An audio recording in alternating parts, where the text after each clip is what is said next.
All right, baby. Don't stop till you get enough. We can't get enough of our prospects. That's what we can't stop. We are not going to stop till we get all the prospects, or they make all the improvements we need them to make. So if you remember in our last video, we had promoted a couple guys to AAA, Austin Martin, and then Nolan Jones. He turned it around big time, and now he's back. And then Nolan Gorman struggled he did well at AA, struggled in the majors, so we're sending him back down to AAA. We're just trying to bide our time. I think our pitching kind of gave out there at the end of the season, so really we're looking at some improvements from the guys that we have in AA, and Kalenic came back up. So we sent him down to AAA, and he OPS plus a 136.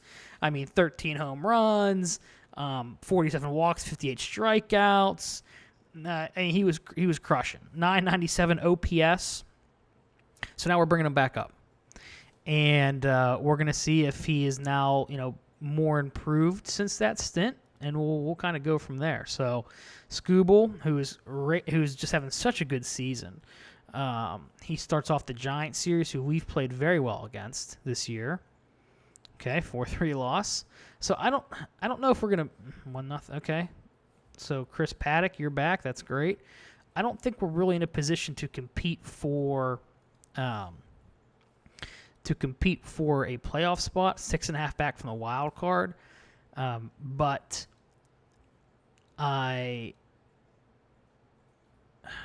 see, we're just 1-0, 1-0. God.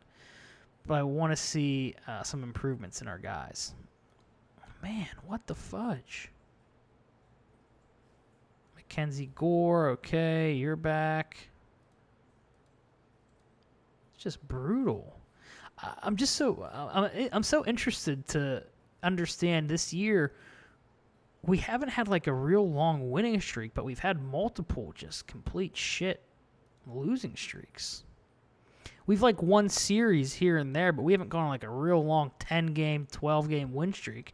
But we've had like multiple 10-game win streaks. Okay, well, Kalenic's out for 4 weeks with a torn quad. I feel like it's going to be more than 4 weeks.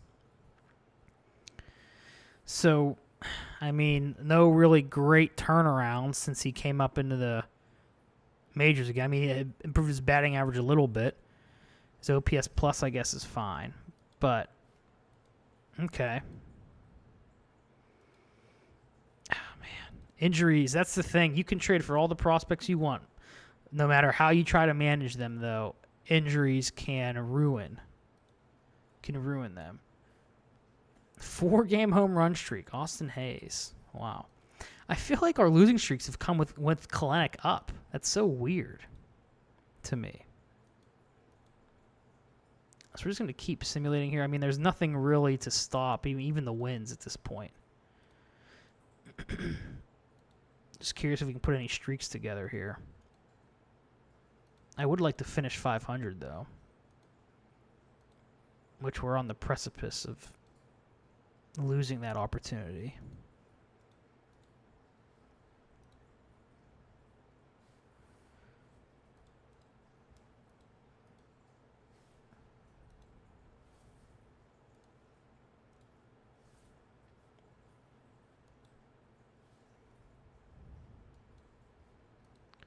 Three against the Padres. Oh, Pichet's going to be out 3 to 4 weeks. Are you kidding me? Are you kidding me? Well, the season's almost over. It is almost over, guys. Just continue keeping on, please.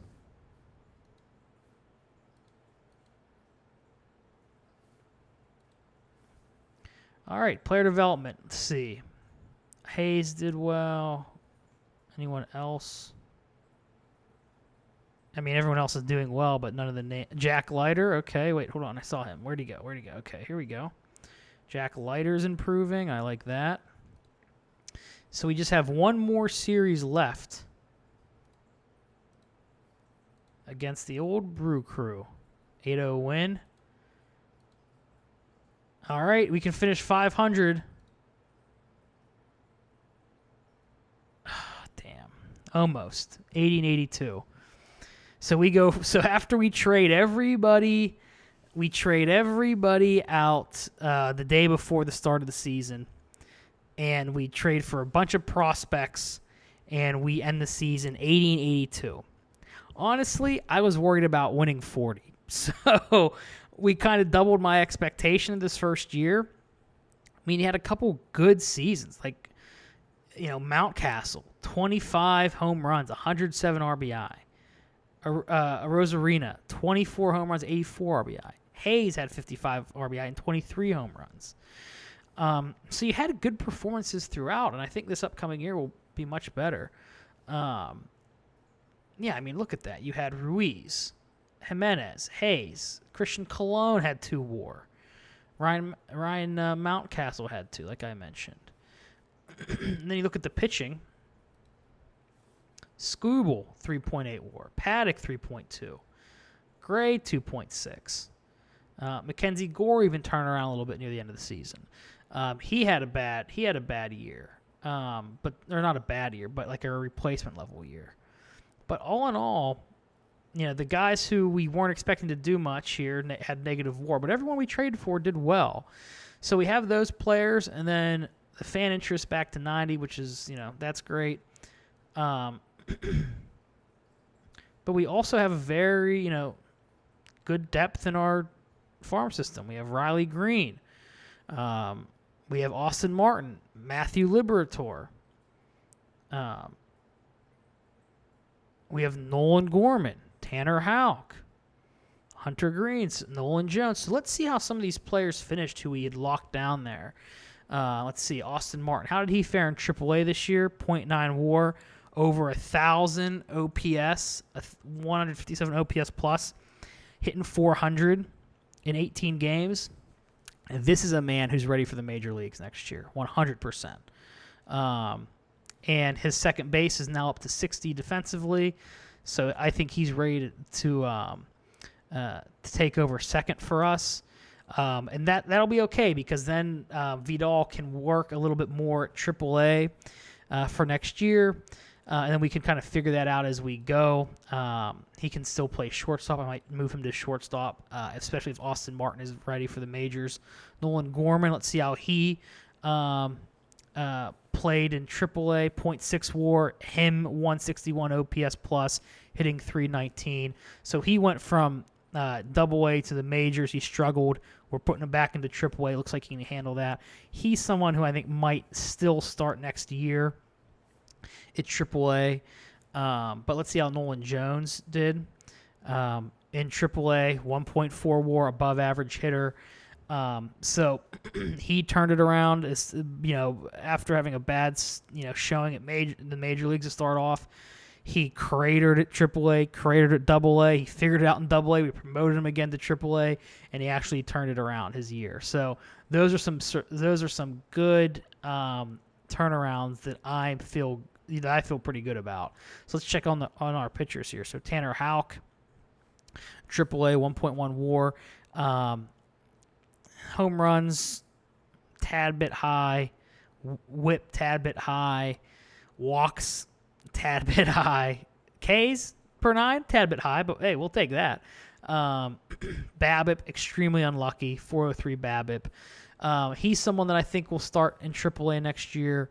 And then let's see, did we get any big jumps from Hunter Green here? Some improvements statistically here. AA this year, 2.2 WAR. Worked on the home runs. I'm sure he didn't work on the home runs, but still, whip is okay. Walks per 9 a little high. Strikeouts per 9 is fine. A little bit lucky with the BABIP, but nothing that's too big one way or the other. So he is probably going to be a AAA player starting next year. Then you got to remember that we had our, Matthew Liberator, our Riley Greens way down here that are still a part of those trades that we made to start the season. He's cruising. 2 wins at single A, 2 wins at single A, 2 wins at 2 WAR at high A ball. So he's someone that's going to be a, AA start place, you think, next year. And then Riley Green, just out of curiosity here, let's see. 12 prospect in America, 5.5 WAR at high A ball. So you got to think he's starting off at maybe like double, maybe even triple A next year. We'll see how that goes. Has the speed, has the stealing ability here. 154 OPS plus. So I mean that's great. And then you can look at it a couple ways. If they are pushing for the major leagues, that's going to make our lineup even better. Now we have Austin Hayes, we have a Rosarina, we have we kind of a log jam, but that's not bad. We can trade for players. Like I said, we're going to run this like a normal playthrough moving forward. We can trade for players. We can. We can trade maybe some of our MLB talent to get our other ones up. But we have, if you look at our catching too, we have Ruiz, Alejandro Kirk, Ivan Herrera. We have 3 catchers with like all-star potential. They can't all play, so we're going to have to, trade one of them at some point. But man, our farm system is totally stacked. So I will sim the off-season. Hey, ERA crown. Scooble, what's up, brother? I may actually not. I should take that back. I may not sim the off season because we're gonna have more stuff to do than we usually have because we're gonna have. I don't want to trade anyone yet from our farm system because someone could always tank that you're not expecting. So I don't want to say like, oh, we're our outfield is really stacked from a prospect perspective, so we're gonna trade. Riley Green for an ace because next year a Rosarina could stink.